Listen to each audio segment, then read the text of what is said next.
हमारे इस YouTube channel के सेगमेंट फास्ट न्यूज में आप तमाम का इस्तकबाल है। इस वीडियो में आप देख सकते हैं कमेंटों में बहुत ज्यादा खबरें। तो आइए शुरू करते हैं वीडियो को और देखते हैं आज की ताजा तरीन खबरें।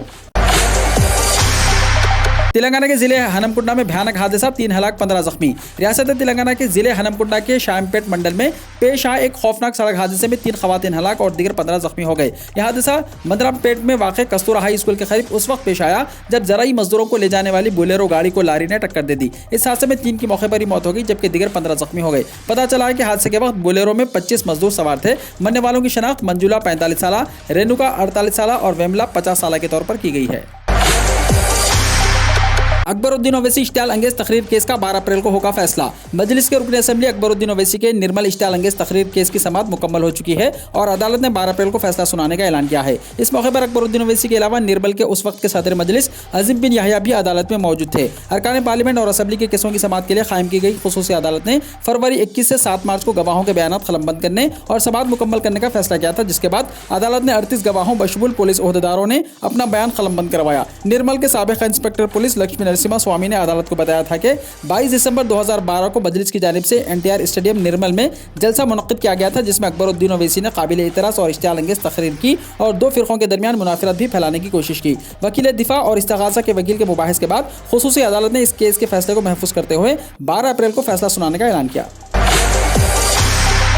कोका कोला कंपनी तेलंगाना में 1000 करोड़ रुपए की सरमायाकारी करेगी। 10,000 अफराद को रोजगार हासिल होगा। 50% खवातीन को रोजगार फराहम किया जाएगा। केटीआर ने किया ऐलान। रियासती वजीर आईटी और सनत केटीआर ने कहा कि कोका कोला कंपनी ने तेलंगाना में 10,000 करोड़ रुपए की सरमायाकारी करने से इत्तेफाक किया है, जिससे 10,000 अफराद को रोजगार के मौके फराहम होंगे। आज केटीआर की मौजूदगी में Hindustan Coca Cola beverages company और तेलंगाना हुकूमत के दरमियान 4 मुआहदों पर दस्तखत किए गए हैं। केटीआर ने कहा कि कोका कोला कंपनी के बारे में कोई नई बात करने की गुंजाइश ही नहीं है, क्योंकि वो 25 साल से खिदमत अंजाम दे रही है। और जब तेलंगाना हाईकोर्ट के चीफ जस्टिस ने सड़क पर ड्यूटी अंजाम देने वाले होमगार्ड अशरफ अली को गुलदस्ता पेश किया। तेलंगाना हाईकोर्ट के चीफ जस्टिस सतीश चंद्र शर्मा ने हैदराबाद में एक ट्रैफिक होमगार्ड को उसकी नेक नियति से अपने फराइज अंजाम देने पर न सिर्फ उसकी सताइश की बल्कि उसे बरसरेआम गुलदस्ता पेश करते हुए सबको हैरतज़दा कर दिया। तेलंगाना हाईकोर्ट के चीफ जस्टिस ने जुमे की सुबह आईबिट्स के बाबू जगजीवन राम मुजस्समे पर कार रोककर होमगार्ड अशरफ अली से मुलाकात की और गुलदस्ता पेश किया। चीफ जस्टिस सतीश चंद्र शर्मा रोजाना अपनी सरकारी रिहायशगाह से आईबिट्स के रास्ते हाईकोर्ट जाते हैं। ट्रैफिक होमगार्ड अशरफ अली 5066 आईबिट्स पीएस इस वक्त आईबिट्स में बाबू जगजीवन राम मुजस्समे पर ड्यूटी पर रहते हैं। चीफ जस्टिस ने हर रोज इस बात का मुशाहिदा किया कि अशरफ अली नेक नियति से फराइज अंजाम दे रहे हैं। जस्टिस सतीश चंद्र शर्मा, जो इस सिलसिले में होमगार्ड की कारकर्दगी से काफी मुतासिर हुए थे, उन्होंने जुमे की सुबह अपने काफिले को बाबू जगजीवन राम मुजस्समे के पास रोका और होमगार्ड अशरफ अली को शाबाशी देते हुए गुलदस्ता पेश किया और मुबारकबाद दी। संजय कुमार झा, चीफ मिनिस्टर चंद्रशेखर राव के पीआरओ मुकर्रर, 2 लाख रुपए तनख्वाह। तेलंगाना हुकूमत ने संजय कुमार झा को चीफ मिनिस्टर चंद्रशेखर राव के दिल्ली में पब्लिक रिलेशन ऑफिसर यानी पीआरओ के तौर पर मुकर्रर किया है। हुकूमत के चीफ सेक्रेटरी सुमेश कुमार ने जुमेरात को इस सिलसिले में अहकाम जारी किए हैं। संजय कुमार ने सहारा, समय और रोजनामा जागरण जैसी हिंदी अखबार के लिए काम किया। बताया जाता है कि चीफ मिनिस्टर तेलंगाना के कभी कभार दिल्ली के दौरे के मौके पर उन्होंने वहां के हिंदी मीडिया और शुमाली हिंद के लोगों को केसीआर के बारे में मुत्तला करने के लिए संजय कुमार झा को पीआरओ मुकर्रर किया है। रियासती हुकूमत ने दिल्ली में तेलंगाना भवन के रेजिडेंट कमिश्नर को हिदायत दी है कि वो संजय कुमार को रिहाइश और ट्रांसपोर्ट की सहूलियत फराहम करें। इन्हें माहाना 2 लाख रुपए तनख्वाह भी दी जाएगी। रमजान के अख्ताम तक रात भर बाजार खुले रहेंगे। जनाब अहमद पाशा खातरी ने कमिश्नर पुलिस से मुलाकात के बाद मजलिसी अरकान मुक़न्नना के हमरा सहाफ़ियों से बातचीत करते हुए कहा कि हस्ब साबिक़ रमज़ानुल मुबारक में रात भर कारोबार में कोई रुकावट नहीं होगी। पुलिस या किसी महकमे की जानिब से बंद नहीं करवाया जाएगा। ख़त्म रमज़ानुल मुबारक तक ये सिलसिला जारी रहेगा। मोतमद उमूमी मजलिस ने अवाम और ताजरीन से अपील की है कि वो पुरअमन तरीके से खरीदारी करें और कारोबार को जारी रखें, किसी के बहकावे में न आएँ और न अफवाहों पर कान धरें। बैरिस्टर ओवैसी का पैगाम कमिश्नर पुलिस सीवी आनंद तक पहुँचा दिया गया है और उन्होंने तयक़्क़ुन दिया है कि बाजार खुले रखने में कोई रुकावट नहीं होगी। अहमद पाशा खादरी ने कहा कि अगर बाजार खुले रखने में कहीं कोई रुकावट पेश आ रही हो तो इसकी इत्तला मजलिसी कॉर्पोरेटर्स या मजलिसी अरकान असेंबली को दे सकते हैं। Open school SSC inter exams 18 अप्रैल फीस की आखिरी तारीख। तेलंगाना ओपन स्कूल सोसाइटी के तहत एसएससी और इंटरमीडिएट के एग्जाम्स मई और जून 2022 में मुकर्रर हैं। डायरेक्टर सोसाइटी ने ओपन स्कूल के तहत एसएससी और इंटर के एग्जाम तहरीर करने के ख्वाहिशमंद उम्मीदवारों से ख्वाहिश की है कि वो एग्जाम फीस मुकर्ररा तारीख में जमा करवा दें। उन्होंने बताया कि बगैर जुर्माने के ओपन एसएससी और इंटर के एग्जाम्स की फीस दाखिल करने की तारीख 8 अप्रैल से 18 अप्रैल तक मुकर्रर है। 25 रुपये फी पर्चा जुर्माने के साथ 19 अप्रैल से 25 अप्रैल तक जमा कर सकते हैं। 50 रुपये जुर्माना फी पर्चे के साथ 26 अप्रैल से 30 अप्रैल तक फीस जमा की जा सकती है। उम्मीदवारों को मशवरा दिया गया है कि वो एग्जाम फीस सिर्फ ऑनलाइन मी सेवा सेंटर्स के जरिए ही जमा कराएं। चालान या डीडी के जरिए जमा करदा फीस कबूल नहीं की जाएगी। रियासती वजीर बल्दी नज़्म व नस्क KTR ने दोनों भाई बहन शेख शोएब और सानिया के MBBS तालीमी अखराजात की जिम्मेदारी कबूल करने का ऐलान किया।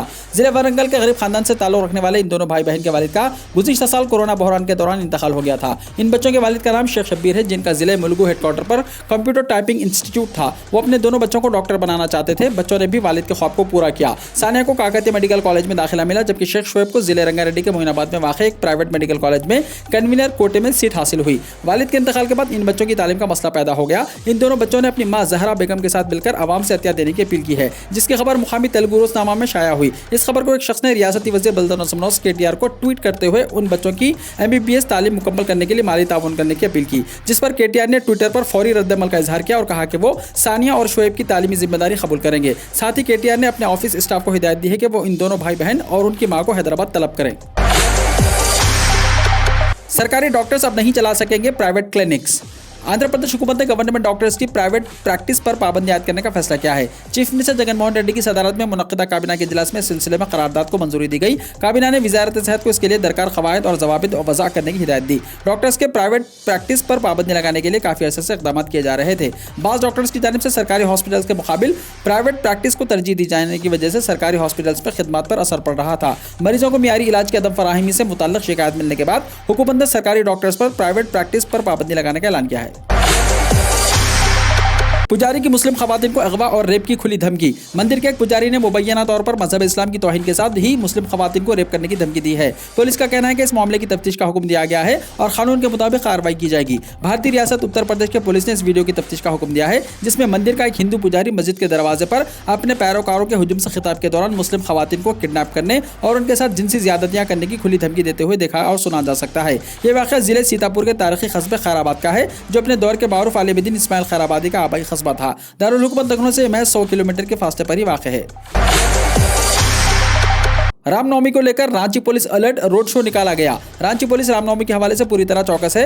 SSP सुरेंद्र कुमार झा की हिदायत पर सिटी SP की क़यादत में रांची पुलिस ने रामनवमी के मौके पर अमन व अमान की बहाली के लिए रोड शो निकाला है। जुमे को मोरहाबादी मैदान से शुरू होने वाले इस रोड शो में पुलिस की 200 से ज़्यादा गाड़ियाँ शामिल हैं, जिसमें टाइगर मोबाइल, PCR, तमाम थानों के इंचार्ज, तमाम DSP समेत कई पुलिस अफसरान शामिल हैं। दारुल हुकूमत के मुख्तलिफ इलाकों में आम लोगों की जानिब से रोड शो का भी खैर मकदम किया गया।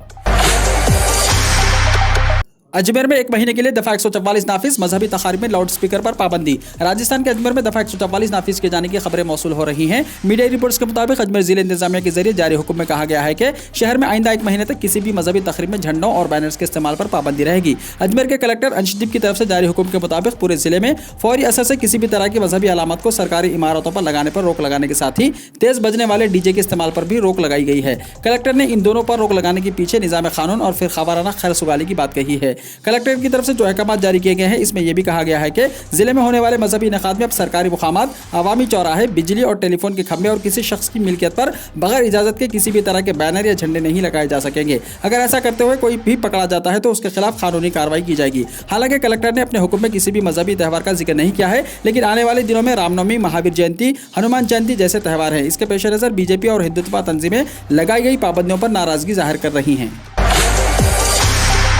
उधमपुर में 2 नौजवान लड़कियां नदी में नहाते हुए गरकाब। जम्मू एंड कश्मीर के जिले उधमपुर में 2 नौजवान लड़कियां मुबैना तौर पर नदी में नहाते हुए गरकाब हो गईं। पुलिस इदारे ने बताया कि मतूफी सुषमा देवी और पूजा देवी गुज़िश्ता रोज़ कोकाटे इलाके में स्कूल से वापसी के दौरान नदी में नहाने के दौरान पानी में डूब गई। लड़कियां नदी के गहरे किनारे में डूबकर जाम बहक हो गई। हुकाम ने बताया कि उनकी लाशें गाँव वालों ने बरामद कर ली हैं। इस सिलसिले में पुलिस ने मामला दर्ज कर लिया है। एक बहुत ताकतवर बम नस्ब किया गया है। धमकी आमेज ईमेल के बाद बेंगलुरु के 6 स्कूल खाली कराए गए, तहकीकात जारी। आपके स्कूल में एक बहुत ही ताकतवर बम नस्ब किया गया है। बेंगलुरु के 6 मारूफ स्कूलों को जुमे की सुबह इस धमकी के साथ ईमेल मौसूल हुए, जिसके बाद बम स्क्वाड को बुलाया गया और तहकीकात जारी है। बेंगलुरु के पुलिस कमिश्नर कमल पनित ने बताया है कि वो इस बात का तयन करने के लिए तफसीली तहकीकात कर रहे हैं, आया ये धोखा है या जाली ईमेल है। 6 स्कूलों में Delhi public school, DPS, Bengaluru east, Gopalan international, new academy school, Vincent Pallotti school, Indian public school और एबेनेजर इंटरनेशनल स्कूल शामिल हैं। इन्हें सुबह 10:15 बजे से 11 बजे के दरमियान इसी मवाद के साथ ईमेल मौसूल है। ईमेल्स मुख्तलिफ ईमेल ID से मुख्तलिफ औकात में भेजी गई हैं। पनित ने कहा कि हमारी बम स्क्वाड टीमें वहाँ मौजूद है और हमने अपनी तहकीकात बता दी हैं। जम्मू एंड कश्मीर के इस गांव में 70 साल में पहली बार लोगों ने देखी बल्ब की रोशनी। आजादी के 70 साल बाद उधमपुर के सदल गांव को अंधेरों से आजादी मिली है। मरकजी हुकूमत की यूनाइटेड विलेज स्कीम के तहत गांव के लोगों को पहली बार बल्ब की रोशनी देखने को मिली। जहां इस गांव में पहली बार लोगों के घरों को बर्क़ी रोशनी से रोशन किया गया, वहीं आसपास के देहातों में भी एक बेहतर मुस्तकबिल की उम्मीद जागी है। इससे पहले रात के अंधेरों को दूर करने के लिए देहात के लोगों के लिए तेल के लैंप और मोमबत्तियां ही वाहिद सहारा थे। लोगों में इस बात की खुशी है कि इन्हें बिजली की सहूलत मिली है। उन्होंने 3 निकाती पंचायती राज निज़ाम का सहारा दिया और कई दहाइयों के बाद ये सहूलत मिलने पर बिजली महकमे का शुक्रिया भी अदा किया।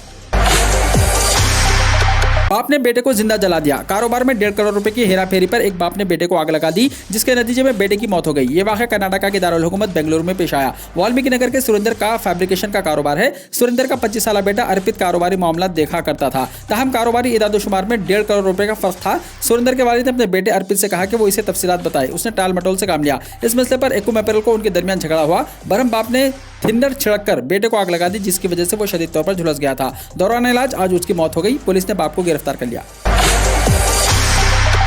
बगैर कार्ड के हर बैंक के एटीएम से नकद रकम निकालने की सहूलत फराहम करने आरबीआई गवर्नर का ऐलान। रिजर्व बैंक ऑफ इंडिया ने एक नई तजवीज़ पेश की है, जिसके तहत अब तमाम एटीएम से बगैर कार्ड के नकद रकम निकालने का मौका फराहम होगा। यूनिफाइड पेमेंट इंटरफेस यानी यूपीआई सिस्टम के जरिए बगैर कार्ड के एटीएम के जरिए नकद रकम निकाली जाएगी। आरबीआई के गवर्नर शक्तिकांत दास ने कहा कि फिलहाल ये सहूलत सिर्फ चंद बैंक ही पेश कर रहे हैं, लेकिन जारी माली साल तमाम बैंक के एटीएम नेटवर्क्स पर बगैर कार्ड के रकम निकालने की सहूलत फराहम करेंगे।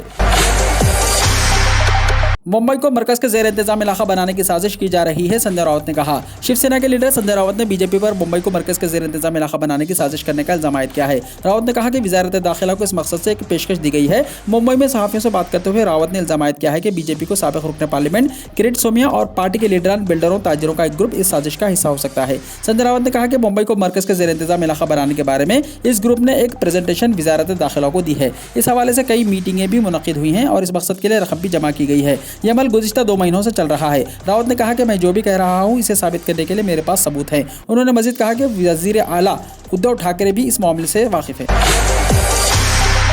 दुल्हा दुल्हन को तोहफे में दिया गया पेट्रोल और डीजल की कीमत में दिन ब दिन इजाफे का सिलसिला जारी है, जिसकी वजह से आम आदमी काफी परेशान है। ऐसे में तमिलनाडु में हुई एक शादी के मौके पर दूल्हा दुल्हन को पेट्रोल और डीजल की बोतल तोहफे में दिए गए। इस तोहफे को देखकर मौजूद मेहमानों के साथ साथ दूल्हा और दुल्हन भी हैरत जता रह गए। दूल्हे के दोस्तों ने शादी के मौके पर 1 लीटर पेट्रोल और 1 लीटर डीजल का कैन तोहफे के तौर पर पेश किया। तमिलनाडु के चिंगलपट्टू जिले के चायूर इलाके में गुज़िश्ता रोज गिरीश कुमार और कीर्तना की शादी हुई। इस शादी की तकरीब में तोहफा देने के दौरान दोस्तों ने दूल्हे को यह मशवरा भी दिया कि वो इस कीमती पेट्रोल और डीजल का इस्तेमाल किफायत से करे। हरी सब्जियों की कीमतें आसमान छू रही हैं। उत्तर प्रदेश में अप्रैल के आगाज में गर्मी अपने शबाब पर है। सब्जी मंडियों में सब्जियों की कीमतें बढ़ गई हैं। हरी सब्जियों की कीमतें आसमान को छूने की वजह से sugar, high blood pressure, migraine जैसे अमराज में मुब्तला अफराद को इन्हें खरीदना मुश्किल हो रहा है। लखनऊ में ऐसे लोग काफ़ी हैं जो हरी सब्जियां पसंद करते हैं। लखनऊ शहर के अंदर छोटी बड़ी मंडियों में हरी सब्जियों की कीमतों में 2 से 3 गुना इजाफा हो गया है। पेरोल 120 रुपये किलो, तुरई 100 रुपये किलो, कद्दू 30 से 40 रुपये फी किलो फरोख्त हो रहा है। भिंडी और करेला भी 100 रुपये फी किलो फरोख्त हो रहा है। हिंदुस्तान में गुज़िश्ता 24 घंटों में कोरोना के 1109 नए मरीज। मुल्क में कोरोना से मुतासर मरीजों की तादाद में मामूली इजाफा हुआ है। जुमे की सुबह 8 बजे तक गुज़िश्ता 24 घंटों के दौरान 1109 नए कोरोना मुतासरा मरीज पाए गए हैं। इस अरसे के दौरान कोरोना की वबा को शिकस्त देने वाले अफराद की तादाद 1213 थी, जबकि 43 कोरोना से मुतासरा मरीज इंतकाल कर गए। मुल्क में अब तक 185 करोड़ 38 लाख से ज्यादा कोरोना वैक्सीन लगाई जा चुकी हैं। मुल्क की वैक्सीनेशन मुहिम के तहत जुमे की सुबह 8 बजे तक इंसदाद कोरोना वैक्सीन की 185 करोड़ 38 लाख से ज्यादा खुराकें दी जा चुकी हैं। गुज़िश्ता 24 घंटों में 16,80,000 से ज्यादा वैक्सीन लगाई गई हैं। दिल्ली फसादात में शाहरुख को असलाह फराहम करने वाला मुलजिम गिरफ्तार। दिल्ली पुलिस के स्पेशल सेल ने दिल्ली फसादात के मुलजिम शाहरुख को असलाह फराहम करने के इल्जाम में बाबू वसीम 34 साल को गिरफ्तार किया है। बाबू वसीम गुज़िश्ता 2 साल से मफरूर था और अदालत ने उसे मफरूर भी करार दिया था। मुलजिमान से एक पिस्तौल और 5 जिंदा कारतूस बरामद हुए हैं। पुलिस मुलजिम से पूछगछ कर रही है। स्पेशल सेल के डीसीपी जिस्मित सिंह ने बताया कि पुलिस मुलजिम बाबू वसीम की काफी अरसे से तलाश कर रही थी। कल रात पुलिस को इत्तला मिली कि मुलजिम ताहिरपुर राजीव गांधी हॉस्पिटल से मुत्तसिल पार्क के पास किसी से मिलने आने वाला है। पुलिस टीम ने इलाके में जाल बिछाकर मुलजिम को गिरफ्तार कर लिया। डीसीपी ने कहा कि मुलजिम से पूछगछ के दौरान पता चला है कि वो शरपसंदों को असलाह फराहम करता था। तफ्तीश जारी है।